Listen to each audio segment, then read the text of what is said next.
பாலசுந்தரம் கோபாலகிருஷ்ணன் என்ற இயற்பெயரை கொண்ட கடற்கரும்புலி lieutenant colonel Karan Polonnaruwa மன்னம்பிட்டியை புறப்படமாக கொண்டவன்.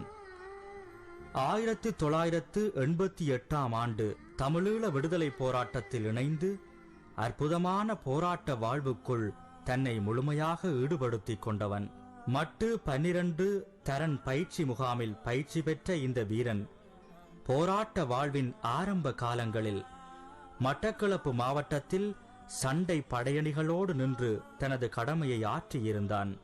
படிப்படியாக ஆளுமைகளை வெளிப்படுத்தி தன்னை வளர்த்து கொண்ட கரண் தமிழீழத்தின் பல திசைகளிலும் தனது காத்திரமான உழைப்பை வழங்கியிருந்தான். பல களங்கள் கண்டு தேகமெல்லாம் போர் வடுக்களை தாங்கி புடம்போட்ட ஒரு புரட்சி மலையாக தனது வாழ்நாளை வடிவு செய்திருந்தான்.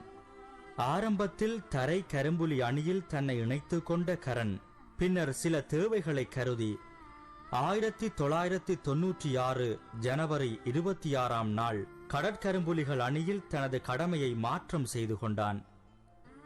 1998 பிப்ரவரி 22 நாளன்று பருத்தித்துறை கடற்பரப்பில் ஸ்ரீலங்கா கடற்படையின் பலம் வாய்ந்த வலம்புரி கலம் மீது மோதி போராட்ட வாழ்வுக்கு சத்தூட்டி தனது வாழ்வை அர்த்தப்படுத்திக் கொண்டான்.